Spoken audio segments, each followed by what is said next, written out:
Welcome everyone to another edition of Texas Rangers Daily. It is a Monday here on Texas Rangers Daily. New camera setup, but boom, we still got the board back. The old board is back. I got my handy dandy Rangers notebook and we're ready to rock and roll. Got two huge things of news to talk about for the Texas Rangers. Two big time coaching things happened over the weekend. JT Realmuto is a rumored Texas Ranger here in the near future, and congratulations to the LA Dodgers. We will talk about them in just a bit. But first things first, we have to talk about the biggest news of the weekend. That is Mike Maddox, the pitching coach of the Texas Rangers, will not be returning next year on Skip Schumacher's staff, which to me is very surprising considering that Skip has a 4-year deal with the Rangers. That means he's got an established foothold here in the organization. The team that Mike left for, the Anaheim Angels, has Kurt Suzuki, a rookie manager, with a 1-year deal. So apparently the Rangers and Mike could not come to terms on a contract. The Rangers offered him a contract to come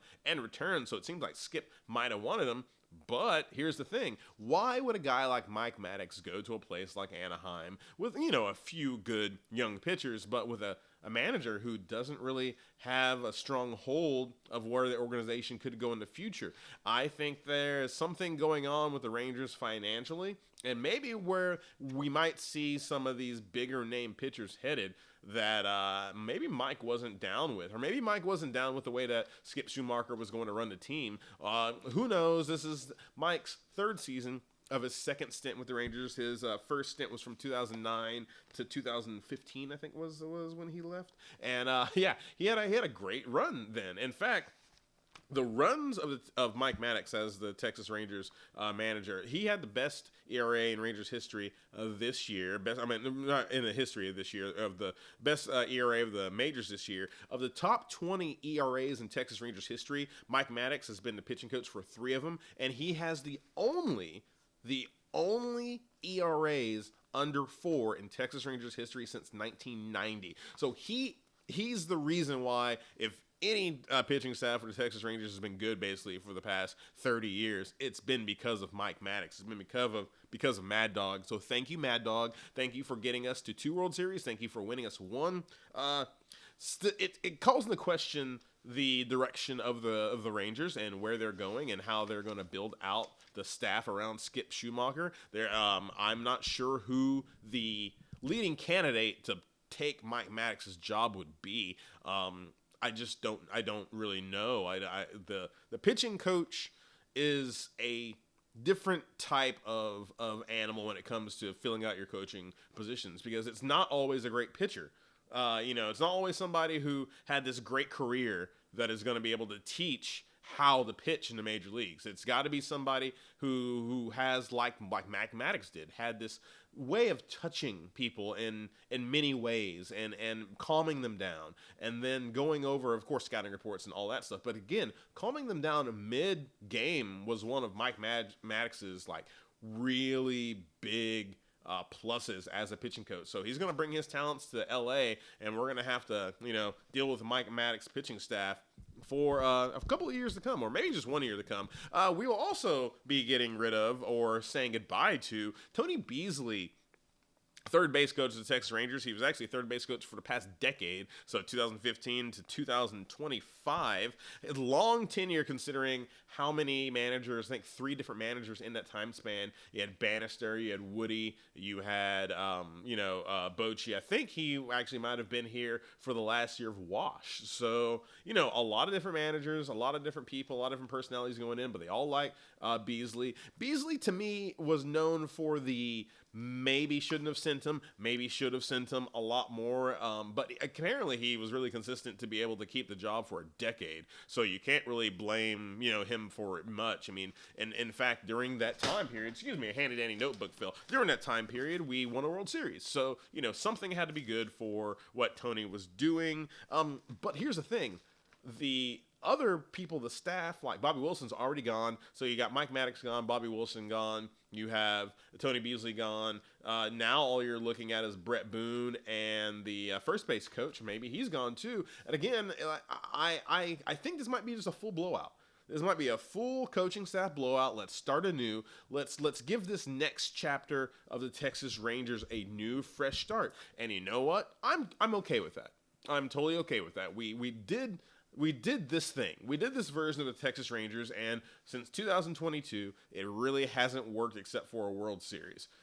You can't really get mad at it, but you also need more consistency, and maybe the Rangers think that a new coaching staff, a bunch of new voices, might bring that consistency there. Consistency is key, and consistency has been this guy's thing. That not you, Mike. Here we go. JT Realmuto is rumored to be a Texas Ranger next year. One of the Phillies bloggers I saw was saying that JT Realmuto would be a good fit for the Texas Rangers, and here is why. I haven't really found a reason why, actually. I'm going to admit.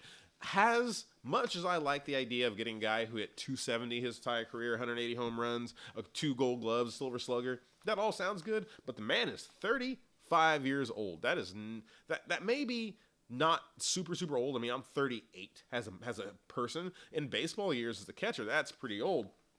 Considering that, Kyle Higashioka and Jonah Heim are 36 and 31 respectively. So you add a 35-year-old catcher to that. Are you going to move Higgy? Are you going to move Jonah? I really hope they move Jonah and try to rebuild his catching staff. Now, you did draft a catcher. Malcolm Moore is in the minors doing okay in the Arizona Fall League, but he actually had a fallback year when it came to a full year in the minors. So are you counting on the fact that Malcolm Moore, this is not Bowling for Columbine, Bowling for Texas Rangers. Oh, by the way, if you like the little thing I just said right there, which is you'll probably not hear in a lot of, baseball podcasts, like, subscribe, and share Texas Rangers Daily with me, Chris Positive C. Now, I don't think they should do this. I do not think that JT Realmuto solves anything. In fact, I think it adds a little bit more, like a question mark of what you're actually doing as a team. JT Realmuto is a player that goes to a team that's on their way to winning a championship, which I don't think the Rangers are. I think the Rangers are planning. They have a concept of a plan when it comes to winning a championship, and I don't think that concept starts this year. So, no to JT Realmuto. I think that he is a guy who, if you look at his career, super consistent, but we need fresh legs, we need fresh minds, we need a fresh athlete back there in the catching position, and I don't think JT Realmuto is really that fresh. And finally, our last segment of the day, Texas Rangers Daily Fabulous Monday, we're going to say congratulations to the Los Angeles Dodgers. They are back-to-back World Series champions. They beat the Toronto Blue Jays in maybe the greatest World Series of all time. 7 games, a bench-clearing kerfuffle in the Game 7, you know what I mean? Like, a comeback. Extra innings. Couldn't ask for more when it comes to this World Series. But I do have some questions about the game. Not about the game, but about the series, about the Dodgers, about what we can learn as Texas Rangers fans and what the Rangers can learn as an organization, maybe when it comes to how to win a World Series in 2026. First question I have is, can the Dodgers three-peat? Yes, they can. They can. They obviously can. It took an extraordinary effort. Extraordinary. I like that. I'm actually going to use it. It took an extraordinary effort from the Toronto Blue Jays to get it to 7 games. And they had to play almost perfect baseball for 7 games to get it to 7 games. It's crazy. Wild things were happening all throughout that series. And it culminated in a wild ending.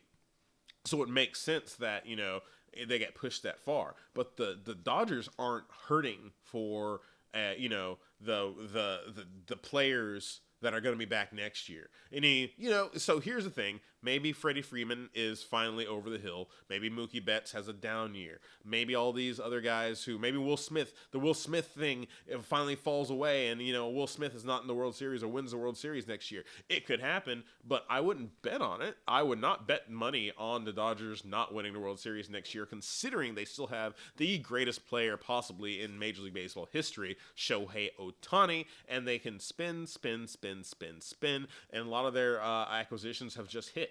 So they know what they're doing front office-wise. They don't have a limit on the money front office-wise. And this is a World Series that was won by the accounting and the ownership. It's a different animal than other World Series and championships in all other sports, basically because it was definitely bought. This was definitely bought World Series, but it was done in such a smart way that I really can't even crap on it. Are they a dynasty? They won in 2020. Different squad. Now they've won back to back. So it's 3 in 5 years.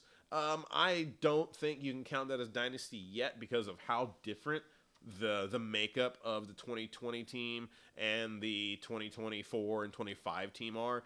It's reaching that though. The Dodgers themselves are reaching dynasty point when it comes to their playoff appearances and things like that. So maybe they're a dynasty to some people. I think you might need to get the three-peat to be a true dynasty. Is Dave Roberts a Hall of Fame manager? I think yes. I don't think you can discount what he has done there to manage the personalities that he has had. He's had a lot of big personalities, a lot of big egos, a lot of great players, and he's been able to get them to win championships. And there's been tons and tons and tons of examples of managers, coaches, all those head coaches, everybody who's got a team of all-stars, who's got a team that should just run roughshod over everybody, and they fail, and they fall on their face, and they choke, and they fall apart. Somehow, in one of the hardest coaching positions to do when it comes to personalities, the baseball manager, he's been able to manage all of these guys. So yeah, I think he's a Joe Torre-like managerial figure where he deserves the credit for just guiding the team to where it needs to be. Does this win cement Freddie Freeman and Mookie Betts as Hall of Famers? I didn't really have a question on Mookie Betts. I just think that when you look at career-wise, what he's been able to do, he was definitely a Hall of Famer. Freddie Freeman also, I think, if you just look at his numbers, kind of stacks up with some of the greats. But a couple of World Series wins, actually 3, because I think Freddie won in Atlanta. So you got 3 for Freddie Freeman, got 4 for Mookie Betts now. Yeah, I think you can pretty much lay claim that both of those guys deserve Hall of Fame thought processes, at least, definitely consideration. I would go ahead and vote them both in. And here's the question for the Texas Rangers to bring it back into Texas Rangers Daily. What can the Rangers learn from the 2024 and 2025 LA Dodgers that they can apply to themselves as an organization to maybe win a championship within the next few years? I don't think they can learn anything. I don't think they can learn anything at all. There's not a team, maybe besides the Yankees, maybe besides the Red Sox because of, the influx of money they got in the past, 30 years or so. I don't think there are many teams that can, maybe the Mets can, but the Mets are going to Met. And it's just, this isn't a organization where you can look at and go, okay, we can do this. We can do their model. Their business model is based off the fact that they have money, and they don't care about luxury tax. And then they also have this accounting principle that defers money so far into the future that it really doesn't even matter what they're paying people this year. And so you have to, find a revolutionary generational talent like Shohei Ohtani that could be one of your best pitchers and your best hitter. So that you can't. When are you going to find that? You got to find potential Hall of Famers like Freddie Freeman and Clay Kershaw and Mookie Betts all around everywhere. You got to have a guy like Will Smith behind the plate that has been to World Series after World Series, has been to 3 World Series in the past 6 years. So half the World Series have had Will Smith either catching. In fact, all the World Series since 2020, right, have had a World Series have had a Will Smith either catching or pitching in them. So you got to have a Will Smith. So there's so many things that are going right for the Dodgers that just can go right for them. What the Rangers need to do is perfect what works for this market, to the players you have on your team. Don't chase the Dodgers rings. Any team besides maybe the Yankees, maybe the Mets, maybe the Red Sox, who are going to try to chase the way the Dodgers got their rings last year, you're going to fail. You're going to fail. This is one of those once-in-a-lifetime things where you got to appreciate the greatness of Ohtani, and the reason that he's even in this position to begin with is because he was unselfish / very smart when it comes to calculating his money. So you're not going to get that way. You go ahead and you follow the blueprint maybe that you already built for yourself. the past couple of years and got you to the championship in 2023, or you think about the way you got there in 2010 and 2011, which is mixing those homegrown talents, those big name free agents, and sometimes getting lucky with a guy like Josh Hamilton. I'm getting lucky right now being your host for Texas Rangers Daily every day here on YouTube. Thank you to FanArch. Thank you, Mad Dog. We're going to miss you. Hopefully you have fun in Anaheim. Hopefully you had fun with me, Chris, with a positive C. This week's going to be fun, so tune in to more Texas Rangers Daily. Love you. Monawea. Stay gold, honey boy.